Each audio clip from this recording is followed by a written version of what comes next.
Tahniah Dr. Sam telah melantik Menteri Besar sebagai Ketua Pembangkang bagi menggantikan Hamzah Zainuddin. Hamzah telah digugurkan. Jadi Ketua Pembangkang hari ini merupakan Menteri Besar, merupakan Ahli Dewan Undangan Negeri Dun Ru Rendang dan Ahli Parlimen Kemaman, dan merupakan seorang pengerusi kepada Perikatan Nasional. Jawatan yang dimiliki oleh Ketua Pembangkang hari ini ada 5. Yang pertama, pengerusi Perikatan Nasional, Ketua Pembangkang, Menteri Besar, Adun Ru Rendang, yang ketiga, Ahli Parlimen Kemaman. Itu tidak termasuk jawatan-jawatan di dalam GLC dan ESCO. Jadi keuntungan dianya, kalau nak pergi Auckland, tiket ditanggung oleh Menteri Besar.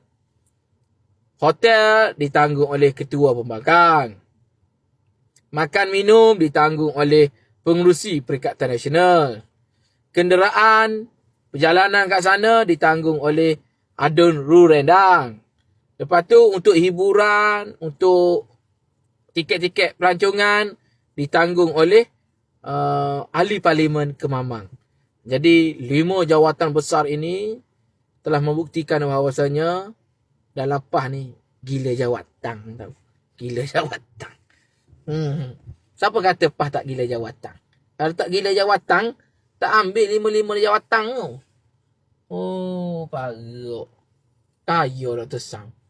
Dr. Sam dapat allowance gaji Adun, gaji Ahli Parlimen, gaji Menteri Besar, gaji Ketua Pembangkang. Ketua Pembangkang ada allowance tau. Pengerusi Perikatan Nasional dia pun ada allowance juga. 100,000 sebulan kot. Macam mana? Tengok, yang nak jadi bakal Perdana Menteri, semua dia ambil gaji. Yang dah jadi Perdana Menteri, tak ambil gaji. Fikir-fikirkan. Yang bekerja tak ambil gaji, yang tak bekerja tapi ambil gaji. Fikir tak, Pak? Fikir, renung. Senak korang fikir. Bye-bye.